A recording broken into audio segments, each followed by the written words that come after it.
Wow! Gising na siya! Ang pala mo nandito sa bahay. Nay, wag ngayon please. Alam mo, bilib din ako sa'yo eh. Wala na nga tayong makain, nagpabuntis ka pa. Buti pa yung anak ni Rosa, pag-aaral ay natupag. Nakakawalang gana! Yan, umalis ka! Diyan ka magaling! Kasalanan mo to! Sinira mo yung future ko! Ate, please, tigilan mo yan. Walang kasalanan yung bata. Hindi! Dahil dito, galit sa akin si nanay! Kaya dapat mawala na to! Ate, wag! Ate! Anak, kain ka na oh. Nay, Sorry anak ha sa mga sinabi ko. Hayaan mo, babawi ako sa'yo ha.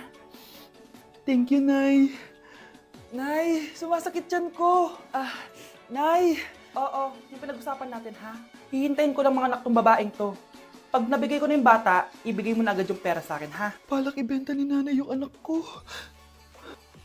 O anak, okay ka lang? Walang iya ka, Nay! Ang sama mo! Akala ko, totoong nagbago ka na. Pera pa rin pala yung nasa utak mo. Abay, bakit? Wala ka na nga pakinabang dito. At least yung anak mo, mapapakinabangan ko. Wala ka namang papakain dyan eh. Napakasama mo! Lalayas na ako sa impyernong to! Sige, lumayas ka. Sino tinakot mo? Tignan natin kung saan ka pupulutin. Hello, Bes. Hello, Bes! Kilala mo ba si Edward? Oo, Bes. Siya yung ama ng dinadala ko. Mayaman pala sila, Bes. Gusto kanyang makita kasi gusto niyang panagutan yung baby mo. Talaga? Oo, Bes!